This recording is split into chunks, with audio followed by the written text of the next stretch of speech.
वो वक्त जिसका मुझे बड़ी बेसब्री से इंतजार था। अब शुरू होगा बबल का नाक आदमीकरण।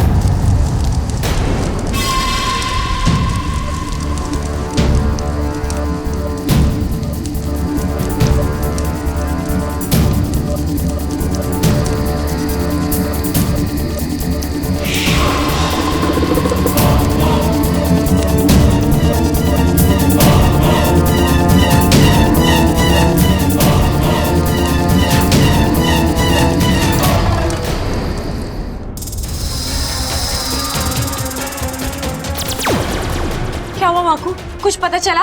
नहीं, पूरा गांव देखा, एक एक मंदिर देखा, एक इच्छाधारी नागिन जहाँ जहाँ जा सकती है वो हर जगह देखी, लेकिन इच्छा बब्बल का कुछ पता नहीं चला। कहाँ लेकर गई होगी वो बब्बल जी को? इच्छा तुम चिंता मत करो, हमारे कुछ साथी भी उन्हें खोज रहे हैं। और इतना वक्त नहीं है हमारे पास माकू। रात का पहला पहर शुरू हो चुका है। अब तक तो विशैली ने विधि की सारी तैयारियां भी पूरी कर ली होगी। मुझे किसी भी हाल में इस विधि को रोकना होगा।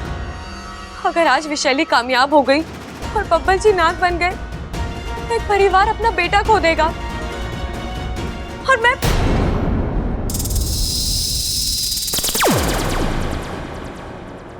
माँ बब्बल जी पता नहीं कहाँ। जानती हूँ, इसीलिए तो आई हूँ यहाँ। आपको पता है वो कहाँ है? गांव की सीमा से बाहर, पूरब की दिशा में 17 मील की दूरी पर एक नाग मंदिर है। नाग आत्मीकरण की विधि उसी मंदिर में की जाती है। माँ मैं आप देख सपोली, बातों में वक्त जाया मत करो। चांद आसमान में आ चुका है। रात जैसे जैसे बढ़ेगी, विशाली की शक्ति उतनी ही बढ़ती जाएगी। तुम्हें बब्बल को जल्दी से बचाना है। जाओ।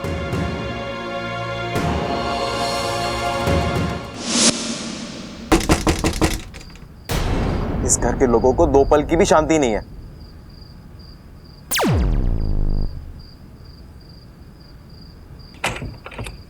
अरे क्या कर रही है छोरी? कुछ नहीं। अरे भाई, ये कुछ नहीं करते कैसे हैं? अरे पता ना छोटे, मैं तो हमेशा कुछ ना कुछ करता रहूं, और मैंने लोगों को कुछ ना कुछ होते हुए भी देखा है, लेकिन ये कुछ नहीं कैसे करते हैं ये तो मुझे पता ना। ये तो अमृता ही बताएगी। जी मेरा मतलब है वो मैं थोड़ी अपसेट हूँ। ये बात कर रही है अमृता? हमारी घर की होने वाली बहू और अपसेट है और हमें ना पता? किसी ने कुछ कहा क्या तुझसे? जी मुझसे किसी ने कुछ नहीं कहा है, बस बब्बल जी को लेकर मैं थोड़ा सा। अरे यही तो पता करने आए थे कि तू बबल को लेकर गई कहाँ थी। मैं बब्बल जी को लेकर कहीं नहीं गई थी। मैं कह रही हूँ मैं बब्बल जी को लेकर थोड़ी सी परेशान हूँ। अमृता, मतलब बिल्कुल बिल्कुल तेरे को नहीं पता कि बब्बल कहाँ है? मैंने कहा ना, मैं नहीं जानती बब्बल जी कहाँ हैं। ओहो छोटे, ये तो घनी गड़बड़ हो गई। अब उस बैग का क्या करेंगे? हाँ है। कौन सा बैग भैया? अरे वही जो बबल अमृता के लिए लेकर आया था। ओ, वो वाला बैग जिसमें बहुत सारे नोट थे। वोट? अरे वोट का अमृता क्या करेगी? उसे कौन सा चुनाव लड़ना है? अरे उसमें तो बहुत सारे नोट थे, और वो भी नए वाले, 2-2 हजार के, और गहने भी थे, साड़ियां भी। बस यो पता ना चल पा रहा कि बबल ने वो बैग रखा कहां है। बबल ना मिलेगा तो वो बैग ना मिलेगा, अगर वो बैग ना मिलेगा तो वो बहुत सारी चीजें अमृता को कैसे मिलेंगी? अब तू देख ले अमृता, अगर तेरे को वो सब चीजें चाहिए तो बता दे बब्बल कहाँ है। मैंने कहा ना, मैं नहीं जानती बब्बल जी कहाँ हैं। अरे देख अमृता, हमें बबल की इतनी चिंता ना है जितनी चिंता उस बैग की है। उस बैग में 2 हनीमून के टिकट रखे हैं। अगर वो बैग ना मिलेगा तो वो हनीमून के टिकट खराब हो जाएंगे। अगर वो खराब हो जाएंगे तो बबल को इतना गुस्सा आएगा कि वो टिकट के साथ साथ सारे नोट भी फाड़ देगा। बड़ा नुकसान हो जाएगा। बता देना कहाँ है बबल? मुझे नहीं पता, नहीं पता, नहीं पता। प्लीज आप यहाँ से जाइए। प्लीज मुझे सुकून और शांति के साथ रहने दीजिए। एक मिनट भाई, ये सुकून और शांति कौन है? नया है क्या घर में? अरे पता ना, अमृता के रिश्तेदार होंगे, उसी से पूछ ले।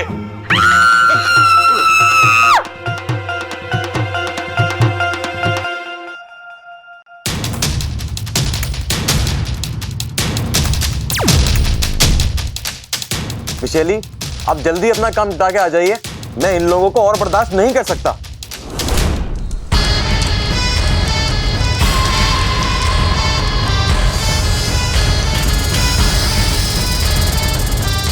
पहली बूंद।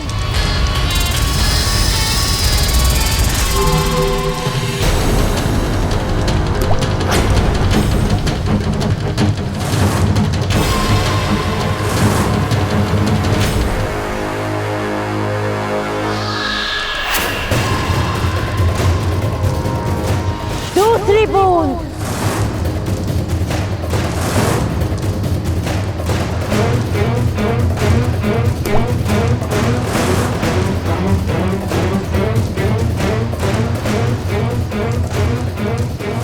तीसरी बूंद।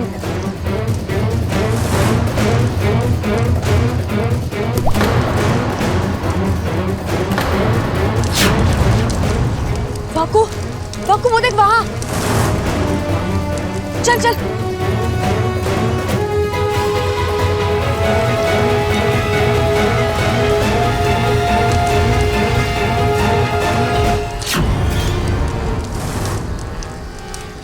वाकू, चल कहीं और देखते हैं।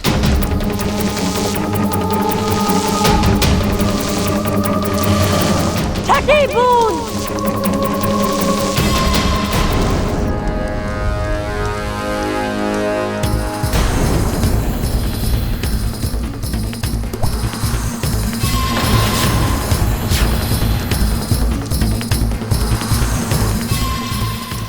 विशैली,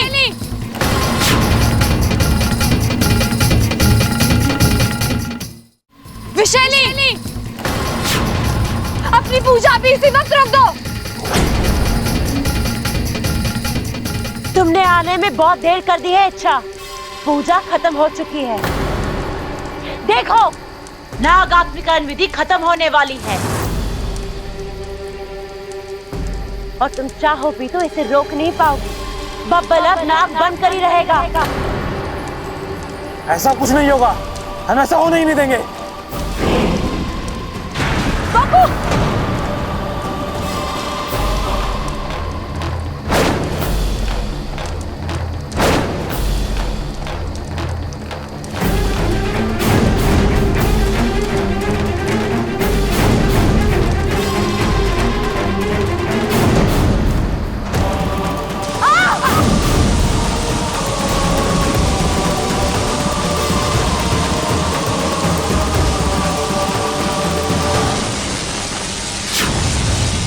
तुम कितनी भी कोशिश कर लो इच्छा, तुम बब्बल को नहीं बचा पाओगी।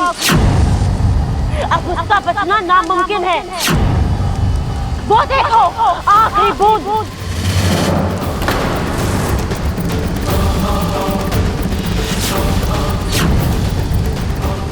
जैसे ही आखिरी बूंद बब्बल के माथे पे गिरेगी, बब्बल नाग बच जाएगा और फिर तुम उसे कभी इंसान नहीं बना पाओगी।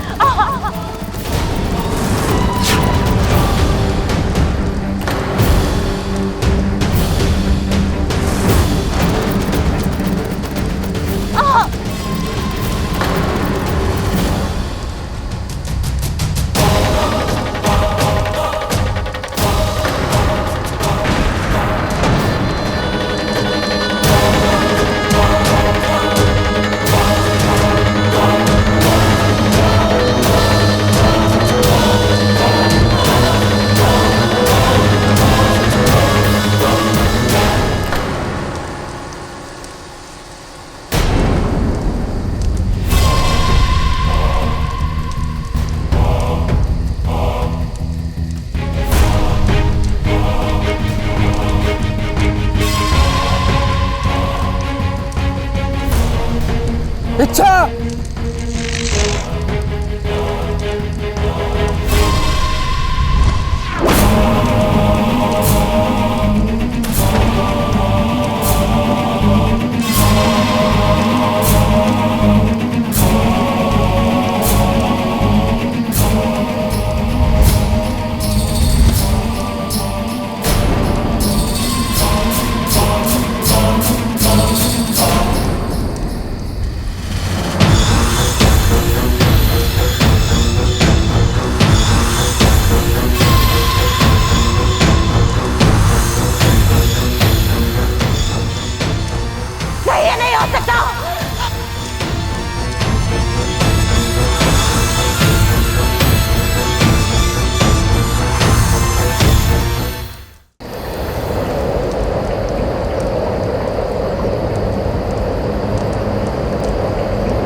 अच्छा उसे पक्का विशाली लेकर गई है। लेकिन कहाँ?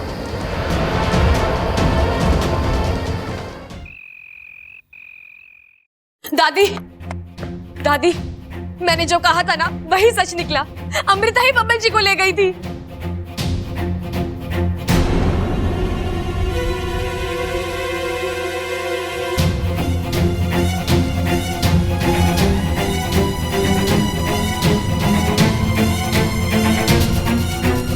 दादी, आपको यकीन नहीं हो रहा है ना, लेकिन यही सच है। अंकल जी, मैं अभी अभी अपनी आंखों से देखकर आ रही हूँ। मैंने बब्बल जी को बचाने की कोशिश भी की, लेकिन वो फिर से।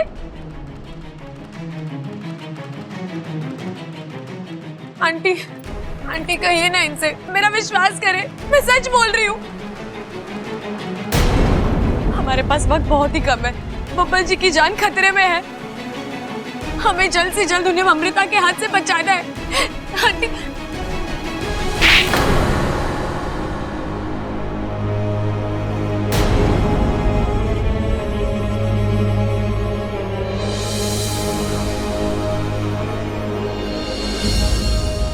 अपना बाप अमृता के सर बढ़ रही है। शर्म नहीं आती तुझे?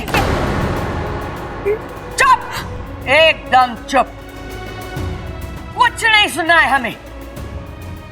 आज तक जो तूने कहा हमने सुना और उसी को सच माना।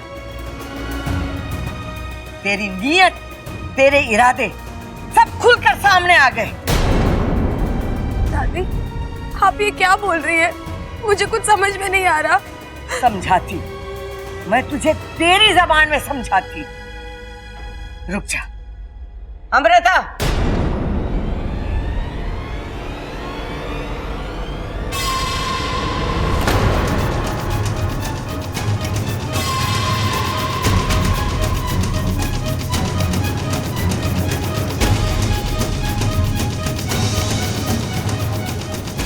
अब कुछ बोलने के लायक बचा है तारे पास?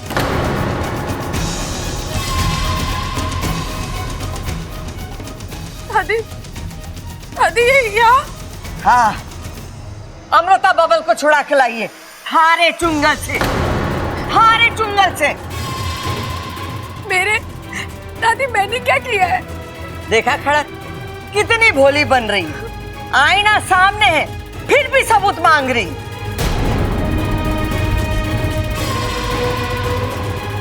बबल, जो तूने हमसे कहा इसके सामने साफ साफ बोल दे। पुलिस स्टेशन में क्या हुआ मुझे कुछ याद नहीं। कौन मुझे उठा के ले गया, किसने मुझे बेहोश किया, मैं नहीं जानता। लेकिन हाँ, जब मुझे होश आया तो मुझे कुछ आवाजें सुनाई दे रही थी और उनमें से एक आवाज इच्छा की थी।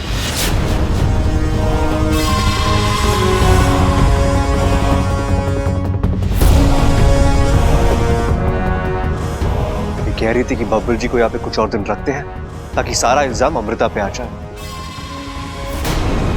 और इस तरह हम अमृता को घर से निकालने में कामयाब हो जाएंगे। दादी, दादी इन्हें कोई गलतफहमी हुई है। मैंने ऐसा कुछ नहीं किया। मैं बब्बल जी को क्यों? मारा छोरा झूठ बोल रहा है। हाँ? वो ऐसा क्यों करेगा? थार से कोई दुश्मनी है क्या? दुश्मनी नहीं है दादी, लेकिन अंकल जी, आंटी जी, आप तो कुछ बोलिए। हाय हाय, तू तो मुझसे बात ही ना कर। आज तूने मेरे बब्बल को उठवा लिया, कल तू इस घर को उठवा लेगी और परसों तू इस मोहल्ले को उठवा लेगी। लड़की, तू तो विश्वास करने के लायक ही ना है। इच्छा, मैंने तुझसे ये उम्मीद ना करा। इस घर ने तुझे बेटी मान, प्यार दिया, अपनापन दिया, अधिकार दिए, और तूने बब्बल जी, आप कहिए ना सबसे कि आपने जो बोला है सब झूठ था। आपसे कोई बुलवा रहा है। ये अमृता, अभी भी तुम मुझ पे इल्जाम लगा रही हो? अरे इंसान से नहीं तो कम से कम भगवान से तो डरो। इच्छा, अगर मैं वक्त पर नहीं आती तो तुम बब्बल जी को जान से ही मार देती। अमृता! दादी, दादी मैं आपसे कह रही हूँ, ये अमृता ये जो झूठ बस! खबरदार तुम्हारी होने वाली बहू का नाम लिया। हमारे से बुरा कोई ना होगा। अरे दादी, उसकी पूरी बात तो सुन लो। चुप रह। और तू चल मारे साथ।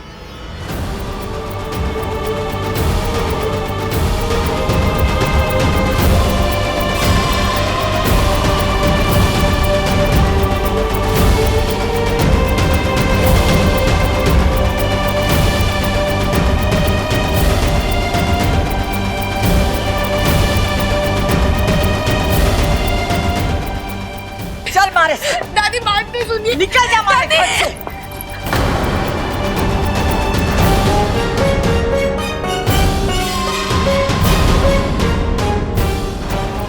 आज के बाद मारे घर की तरफ देखा भी ना तो मारे से बुरा कोई ना होगा। दादी मेरी बात तो सुनिए। कुछ ना सुनना मुझे। अरे जो छोरी मारे छोरे की जिंदगी के साथ खिलवाड़ करे उसका तो मुंह भी ना देखना चाहूं मैं। दादी, दादी आप मुझे इतने महीनों से जानती है, मैंने ऐसा कभी कुछ नहीं किया जिससे इस घर को नुकसान पहुंचे। और आज भी मैं, दादी मेरा विश्वास कीजिए, मैं गलत नहीं हूँ। दादी आप मुझे 4 दिन की मोहलत दीजिए। अगर इन 4 दिनों में मैं अपने आप को निर्दोष साबित नहीं कर पाई तो मैं खुद यहाँ से चली जाऊंगी।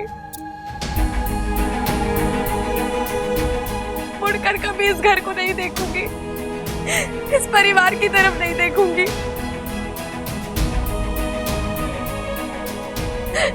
दादी कभी ना कभी तो मेरी वजह से इस घर में खुशियां आई होंगी, ये घर मुस्कुराया होगा। आपको उन खुशियों का वास्ता है दादी, ये आखिरी 4 दिन दे दीजिए दादी।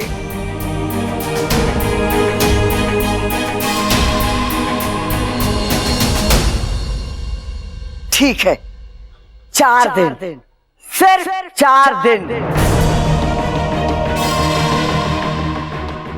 वैसे तो तू निर्दोष ना है, लेकिन फिर भी कोशिश करके देख ले।